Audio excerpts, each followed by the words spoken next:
Good afternoon, everyone. So glad you have joined us today to learn about how our bodies are like machines. This is a photo of our Ergonomics and Safety Lab group at the University of Utah. We are graduate students in the Mechanical Engineering Department studying human motion under the direction of Dr. Andrew Merriweather.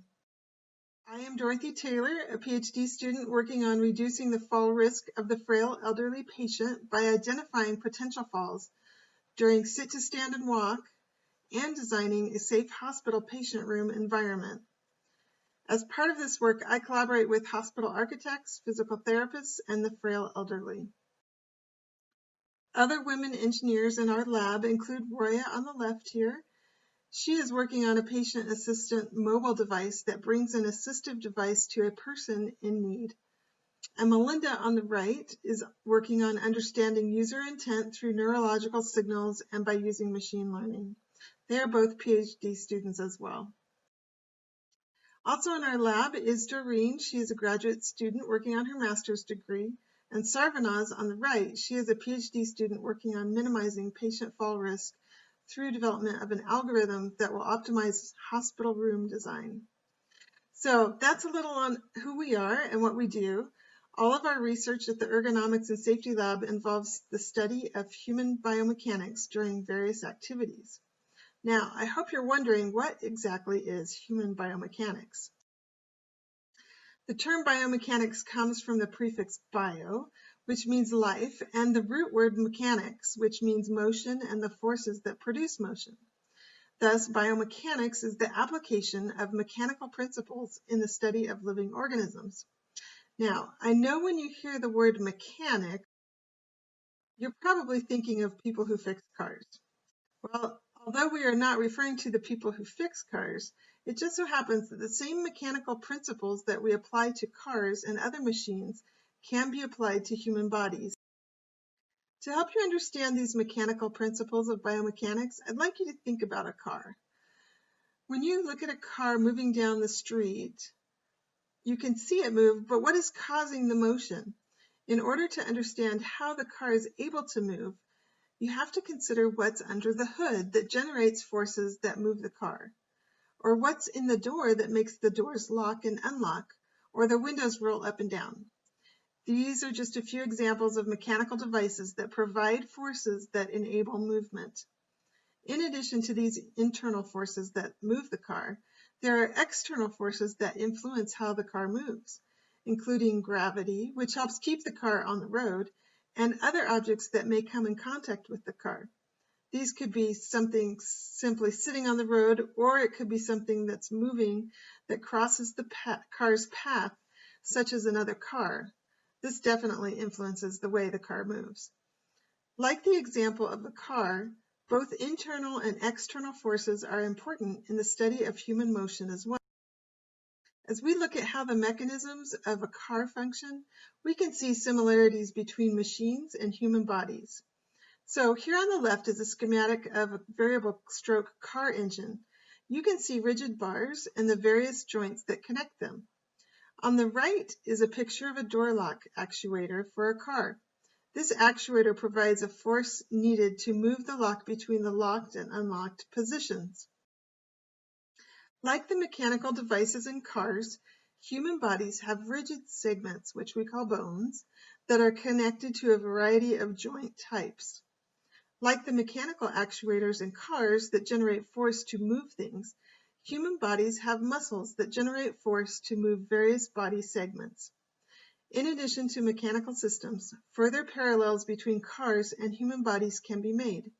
Like cars, human bodies have other systems at work. These include an electrical system where the brain sends signals to the nerves, a system of fluids, including the heart, which pumps blood through veins and arteries, as well as the lungs, which move oxygen into the bloodstream. Today, we will focus only on the mechanical system. So what are the objectives of studying the mechanical system of the human body? Why do we study motion? Well, there are two main reasons. Simply put, we want to first help people move as efficiently as possible, enabling them to do more and for longer periods of time. And second, we want people to be safe. We want to decrease chance of an injury as they perform various movements. So just like we want our car to keep running and functioning for many years, we also want our bodies to keep going and functioning for many years. With the knowledge and understanding we gain by studying human biomechanics, we can provide guidance and tools that help people live longer and safer lives at home, in the workplace, and in a variety of recreational activities. In fact, the study of human biomechanics helps reduce the cost of on-the-job injuries, which is right around $50 billion each year. The part of the body that has the most prevalent work-related injuries is the back, which accounts for 39% of work-related injuries. Biomechanics research provides scientifically based, data-driven recommendations on how to move when performing a certain task, whether at work or home or recreation, to reduce the risk of injury. This research also provides guidelines for safe environments, and it provides innovative assistive devices, tools, and processes that align with these optimized human movements. Some of the impactful research from our lab includes products and processes such as these that help the elderly and those with disabilities, as well as those in the workplace. All of these projects required a thorough understanding of how people move. So today we would like to go through a lifting example that you can try at home and experience firsthand how understanding the principles of biomechanics can help you move more efficiently and safely for a longer, healthier life. So let's go through a simple example together of how we actually go about analyzing the body and how similar it is to a machine. So I want you to stand up, find an object, a water bottle, shoes, textbook. Not too heavy, we don't want you to get hurt. Stand up straight and hold it in front of you with your arms stretched out. How does your back feel? How do your arms feel? Kind of assess that. And then now hold the box close to you. How do your arms feel? How do your back feel now? It should feel easier to hold the box or whatever object it is closer to you. Um, and we can explain this with biomechanics. So let's take a look at that. You probably know that your muscles are what allows you to generate force and what allows you to pick up a box or move something or hold your arms out in front of you. And so then in our back, the main muscle we're interested in is the erector spinae, and it runs right along the spine. And this is the muscle that's actually putting in a lot of force for you to be able to hold the box with your arms straight in front of you. So let's go back to our stick figure. Now I've added this orange dotted line, and that represents your erector spinae, and then the white line is your spine or your torso. But we'll say it's just your spine for this. And we can actually turn this figure, this action of holding a box in front of you, into a very simple lever arm, which is kind of a mechanical analysis that we can do. And think of a lever arm kind of like a seesaw. So on one side you have your erector spinae, on the other side you have your box or your object, and then the seesaw or lever kind of balances on a fulcrum, which is what it's going to pivot around. And in that case, for us, it's the spine. And so for the system to be balanced, we're going to need the moments. The moment of that the erector spinae creates has to equal the moment that the box creates. And a moment is the force that the object applies times the distance it is from our fulcrum or our spine. And those need to be balanced in order for us to be able to hold this box in front of us. So in these kind of problems, we assume that our erector spinae muscle is 2 inches from our fulcrum or spine, and the box is, let's say, at 24 inches. If we make our box or object 20 pounds, how much force do you think our back or erector spinae would have to exert to keep the system balanced? So remember that in order for it to be balanced, the moments need to be the same. So let's go through the math. So you write out your variables. So the force of the erector spinae times the distance it is from the fulcrum has to equal the force of the box times the distance the box is from the fulcrum. We fill out in our values 2 inches, and then 20 pounds and 24 inches for the box. Then we rearrange, so we bring the force of the erector spinae to one side and all the other numbers to the other side.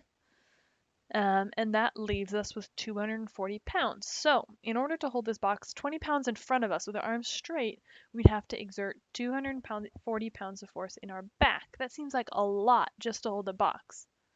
And that's because our fulcrum is so close to our back muscles and so far away from the box. So let's bring the box closer. Now let's say our box is at 12 inches. We still have our erector spinae at 2 inches, and we're trying to find the force that our erector spinae muscle is exerting for us to hold this box at 12 inches from our body. We do the same math. We have our variables, then we fill in our numbers. In this case, it's 2 inches, 20 pounds, and 12 inches. We rearrange and then we solve it, and now we end up at 120 pounds, so it halves it because the box is a lot closer to our body now. And our erector spinae, as I said earlier, has to exert so much more force than the box is exerting because it's so much closer to the erector spinae and the box is so far away. Um, and that's why it's so important that we lift things properly, is because of typically that imbalance of how far our objects are from our body and how close that muscle is, because we can't change how far the muscle is from our spine. That's just the way our bodies are built. And if we lift things incorrectly because of this principle, we could get injured. But as you noticed, all of these two problems we did, we went to a very simple mechanical system, but really our bodies are much more complex. So let's kind of add a few things to this and make it a little bit more realistic. So typically when you pick up a box, you also have your knees bent and your torso is leaning forward. So in this scenario, we have our box with load L. We have to now also consider our upper body weight, the angle of our hips, the angle of our upper body or torso, or maybe the spine is easier to think about it, and the direction of our muscle force. So now we've got a lot more factors we need to add into that. And then our picture looks something like this. And so with all these extra variables, it looks a little bit more complex. And there's more calculations if we want an accurate number. But we can use the simple principle that we want the weight close to our body, and close to our fulcrum, our spine, so that our back can exert less force in order to complete the motion or pick up the box. So with that in mind, let's look at 3 different postures, and I want you guys to think about which one would be the safest way to pick up a box, or which one would result in the least amount of back force required. So we have 3 postures, A, B, and C. So pause the video, think about it, think about the principle of keeping the weight close to your body, and make a decision. But the correct answer is B. And that has the posture B would give us the lowest back forces during a lift. Why? Well, if we look at the little levers I drew under the bodies, B has the upper body weight and the box the closest to the spine as possible. And that's the main takeaway of lifting biomechanics. You want to keep the load close so that you kind of balance that seesaw a little bit more, or balance that lever arm more, and your back can exert a smaller force. So the scenario I'm showing you is actually really important analysis we do in biomechanics to make sure that people are lifting objects correctly. This is especially important if people need to lift heavy things or if they need to lift things often at a high frequency. So this is something that a lot of focus is put on in biomechanics. And so we just went through some really simple examples of how we can compare the human body and analyze it as if it was a machine. So we can really understand what's going on. But because of the complexity of the human body and that everyone's body is actually different, there's so many tools we can use to analyze and understand it and make all of that easier. So one of the tools we use is called EMG, electromyography, and it lets us look at the amount of activity in a muscle. So how much force is that muscle producing, or how active is that muscle for a certain motion? So we can now differentiate between muscles, instead of just assuming it's all one big muscle. We also use little reflective dots to track people, and then we can rebuild their skeleton in a computer system that we have that can thoroughly analyze it. And then we can look at their joint angles, the velocity of their body, the moments on their joints, and a whole bunch of other stuff. We also use force plates. These are like very, very, very fancy Wii boards, and they tell us how much force your body is exerting into the ground and in what directions. And then there's tons of other sensors we can use. There's sensors just to measure acceleration. There's sensors and systems to measure the amount of oxygen consumption, and all kinds of other stuff that we can do that helps us analyze human motion and how the body is responding to things. Okay, so from the wide variety of methods available to analyze human motion, probably one of the most used methods in research is the 3D motion capture method. This method records position data by using reflective markers on the person to be evaluated. You can see on this full body study that markers are placed on bony structures to help define the skeletal model. With this information, the model is created in Visual 3D software, where we can then run the biomechanical analyses with respect to the motion and forces during the recorded movement. This is a video of the created model from the collected position data during the sit-to-stand task. With this information, we can identify joint angles, velocity, ground reaction forces, and a variety of other important metrics that characterize dynamic stability during sit-to-stand, a very important aspect of performing a successful sit-to-stand. Otherwise, the person becomes unstable and will likely fall. This is part of my current research to identify when a person is at high risk for falling based on their movement. This research could be of great benefit in developing assistive devices, designing environments, and establishing protocols when caring for the frail. In summary, our bodies and machines have many similarities. Simply put, our bodies are amazing machines. As we apply mechanical principles to human motion, we will improve human performance of movement and make performing activities safer. Biomechanical analyses depend heavily on science and math to describe movement, define physical capabilities, design efficient products and processes, and to keep us safe. The study of biomechanics empowers us with knowledge about how to make our interactions with the world around us safer and more efficient. Biomechanics helps improve the quality of life at work, home, and during other activities. Hi, my name is Doreen Butter, and I'm studying biomechanics because I think the human body is fascinating, and I like the idea that we can improve people's lives. Hey, my name is Mohammed. My fun biomechanics fact is brain floats inside the skull like a buoy in water. Hi, my name is Savenas, and my fun biomechanic fact is human bone is 5 times stronger than steel by weight. How crazy is that? Hi, my name is Nick, and I enjoy studying biomechanics because I am a prosthetist and I work with amputees. So I am very interested in all the ways that you can replace or supplement the human body to restore function. If you would like more information about biomechanics research at the University of Utah, please contact Dr. Merriweather or Liz Reiser. We would be happy to give you a tour of our lab and answer any questions you may have. Thanks for participating in our virtual SheTech workshop today. Stay healthy and stay safe, everyone.